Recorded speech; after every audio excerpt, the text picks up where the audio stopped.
유튜브를 하실 분들이라면 알고리즘을 꼭 한 번은 바꾸셨으면 좋겠습니다. 오늘은 왜 알고리즘을 바꿔야 하는지, 그리고 알고리즘을 어떻게 바꾸는지에 대해서 제가 한번 자세하게 말씀드려 볼게요. 첫 번째로 알고리즘을 바꿔야 하는 이유에 대해서 설명을 드릴 건데, 시야가 굉장히 좁아집니다. 유튜브 수익화, 아니면 뭐 유튜브로 돈 버는 법, 이렇게 검색해 보시는 분들도 있을 거고, 관련된 영상을 보시는 분들도 있을 텐데, 유튜브라는 게 알고리즘으로 내가 비슷한 영상을 한두 번만 보더라도 관련 영상만 주구장창 띄워주게 됩니다. 예를 들어서 제가 최근에 시니어 채널에 관심을 가지게 됐다, 그리고 관련 영상을 한 두세 개 정도 시청했다라고 하면은 다음날도 시니어 채널 관련 영상 강의나 혹은 영상 만드는 법, 수익화 방법만 진짜 계속 뜨게 돼요. 그리고 아마 이런 경험 있으셨을 거예요. 예를 들어서 어떤 특정 부업 강사의 영상을 봤는데 다음날에도 다른 채널에 출연한 그 강사의 영상을 또 보고, 또 다음날에도 해당 강사가 출연한 또 다른 채널의 영상을 떠서 그걸 또 보고, 막 이런 경험이 있으셨을 텐데, 그만큼 알고리즘은 여러분들이 어떻게 행동하는지를 민첩하게 파악하고 그에 대해서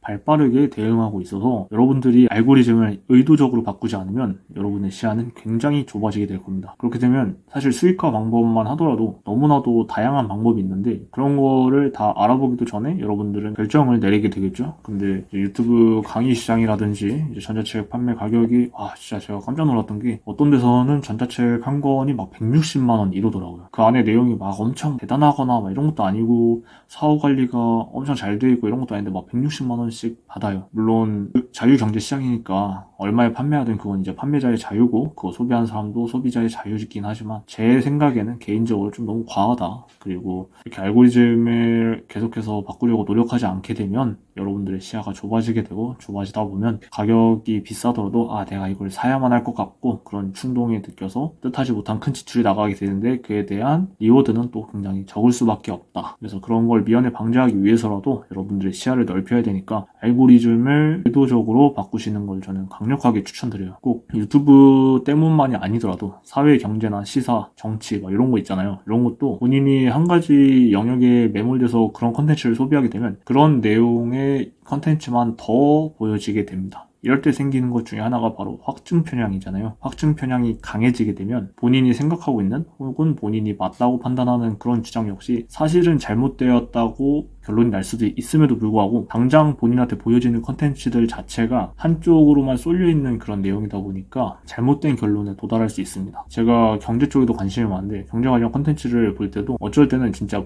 폭락과 관련된 컨텐츠만 엄청 뜰 때가 있어요. 그래서 진짜 다음 달이면 한국 증시가 망할라나? 막 이런 생각이 들 때도 있는데, 그래도 알고리즘을 한번 일부러 반대쪽 의견에 대한 걸 영상을 몇 번 보고 또 보다 보면 또 안 그래요, 분위기가. 그러니까 이 댓글창의 분위기도 그렇고, 뭐 영상을 띄워주는 유튜브의 알고리즘도 그렇고, 여러분의 확증 편향을 강하게 더 만들어줄 수밖에 없는 그런 구조로 되어 있으니까, 알고리즘을 좀 주기적으로, 제가 볼 땐 한 달에 한 번 정도는 주기적으로 시청 기록을 다 지우고, 구독 채널도 한 번씩 정리를 한다거나, 아니면 검색을 좀 반대되는 쪽으로도 검색을 해보고, 이런 식으로 해가지고 좀 많이 넓히셨으면 좋겠습니다. 새로운 채널을 만들고 관심사 채널을 찾아서 구독하는 게 가장 좋은데, 예를 들면 유튜브 수익화도 아까 제가 말씀드렸잖아요. 시니어 채널에 관심이 있다고 하시더라도 시니어 채널 말고도 다른 수익화 방법이 꽤 많아요. 예를 들면 제가 알려드리고 있는 쿠팡 파트너스 있잖아요. CPA 또는 제휴마케팅, 이런 것도 유튜브에 직접 검색해 보시고, 이건 좀 볼만하다 싶은 영상이 있으면 그런 거 한번 다 시청해 보시고 하다 보면 이제 또 시니어 채널 말고 다른 방식의 수익화 방식도 여러분의 알고리즘에 노출이 될 겁니다. 그런 식으로 이제 조금 여러분의 시야를 다각화할 수 있는 키워드를 찾아가지고 직접 유튜브에 다 검색해 보세요. 그리고 하나의 주제에 대해서 뚜렷하게 자주 말하는 채널이 있다면 그런 걸 일단 구독해 놓으면 여러분들의 알고리즘이 생각보다 또 금방 바뀝니다. 요즘에는 알고리즘의 변화 속도가 굉장히 빨라서 금방 바뀌고, 여러분들한테 노출되는 콘텐츠도 달라지고, 그리고 또 새롭게 들어온 정보가 있으면 여러분의 생각도 자연스럽게 변화하게 될 겁니다. 그러니까 한 곳에 너무 매몰되지 말고, 지금 내가 보고 있는 게 정답이라고 생각하지 말고 알고리즘을 꼭 바꿔보시는 걸 추천해 드리고 있습니다. 이게 단순히 알고리즘만 바꾼다고 또 생각이나 이런 게 트이고, 시야가 넓어지는 게 아닌 것 같기도 해요. 저만 하더라도 한 3년 차까지는 진짜 방에서 컴퓨터 모니터만 보고 혼자서 했습니다. 커뮤니티 활동도 안 하고 오픈톡방 이런 것도 제가 운영하는 것만 가지고 있고 다른 사람들 건 거의 활동을 안 했었어요. 그리고 오프라인 모임 뭐 이런 거 당연히 안 해봤었고 하다 보니까 생각이 확장이 안 됐던 거죠. 어느 정도 갇히게 되고 그러다 보니 수익의 정체기도 생기고 유튜브를 성장시키는 데에도 어느 정도 한계가 명확하게 있었고 그때 제가 취했던 방식 중에 하나가 그래 다른 사람들하고 좀 소통을 해보자. 유튜브로 돈을 벌고 있는 혹은 유튜브 수익화에 관심 있는 이런 사람들은 실제로 어떻게 하고 있는지 좀 만나보자 라는 결론에 서서 그때부터 이제 오프라인 모임이나 강의도 신청하게 되고 오픈 채팅 있잖아요. 오픈 채팅에도 들어가서 수백 명의 사람들이 있는 데서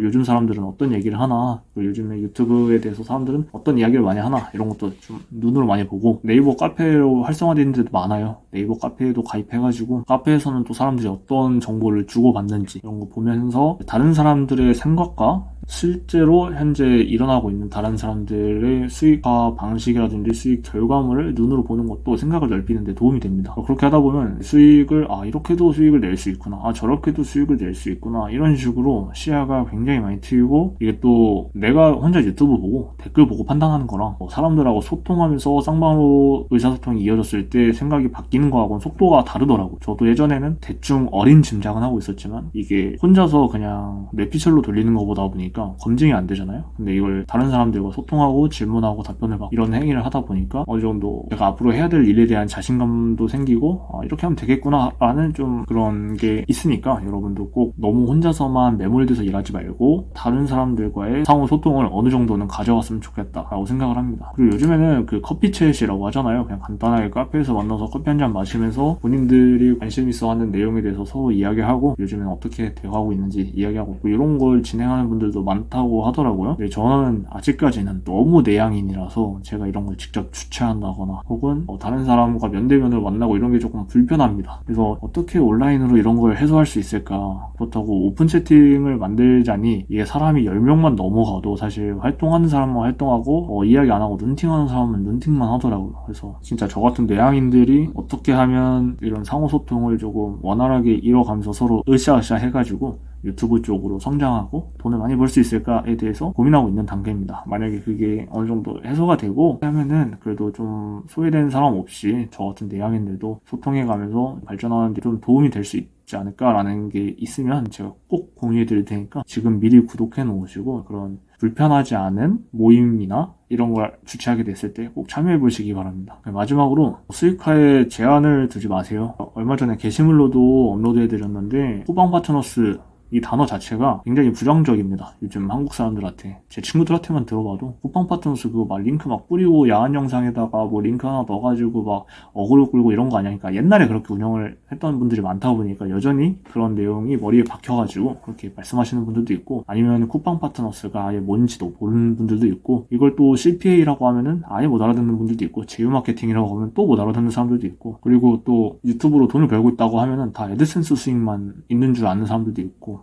그냥 조회수 많이 나오면 더 많이 버는 거 아니야? 이렇게 단순하게 생각하는 경우도 있고 광고를 받는 것도 브랜디드 협업이 있고 브랜디드 협업 안에도 제품 협찬만 받는 것도 있고 뭐 원고료까지 받는 경우도 있고 막 다양하잖아요. 그런 수익화의 모든 방식을 여러분도 충분히 하실 수 있습니다. 여러분도 하실 수 있고 저처럼 어느 정도 수익화나 성과를 달성한 분들은 전자책을 팔아서 전자책으로 또 다른 수익 파이프라인을 만들 수도 있고 강의까지 열어서 조금 더 많은 수익을 가져가실 수도 있고 그런 수익화에 제한을 두지 마세요. 남들이 강의팔이라고 한다 한들 신경 쓰지 말고 여러분들이 나는 이 가격이면 내가 충분한 가치를 제공하고 있다라고 판단이 된다면 판매하셔도 됩니다. 그러니까 나는 안 될 거야. 나는 저렇게까지는 못해.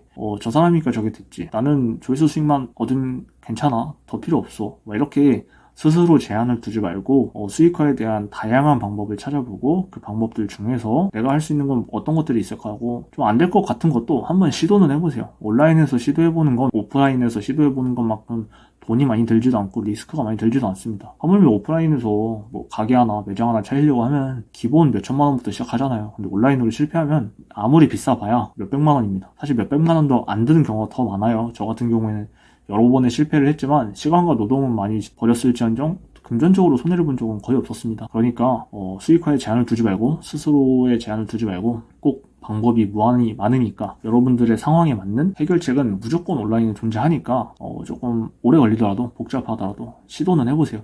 시도하다 보면 성장하다 보면 분명 돈은 따라오게 돼 있습니다. 그리고 저도 아직 완벽하다고는 당연히 생각 안 하고 그 길목에 있는 여러분들과 같은 동등한 입장에 있다고 생각을 합니다. 그래서 오늘 얘기를 조금 정리해보면 알고리즘을 일단 주기적으로 바꾸려고 노력해보세요. 그리고 여러분의 시야를 넓혀야 됩니다. 그렇지 않으면 여러분들은 한 곳에 매몰되고 분명히 확증 편향이 강해질 수밖에 없을 거예요. 그러니까 꼭 알고리즘을 바꾸시고, 알고리즘을 바꾸셨다면 이제 오프라인이든 온라인이든 다른 사람과의 상호소통을 한번 시도해보시고 그것도 됐다 하시면은 이제 수익화를 이어나가실 거 아니에요. 수익화를 하실 때는 어떤 방법이든 상관없이 나는 못할 거야 라는 제한을 두지 마셔라. 온라인에서 하는 건 리스크도 없고 금전적인 손실도 거의 가져가지 않는 경우가 너무 많으니까 꼭 그런 방법들 찾으셔서 해보셔라 라는 말씀을 드리고 싶었습니다. 오늘 제가 준비한 내용은 여기까지입니다. 감사합니다.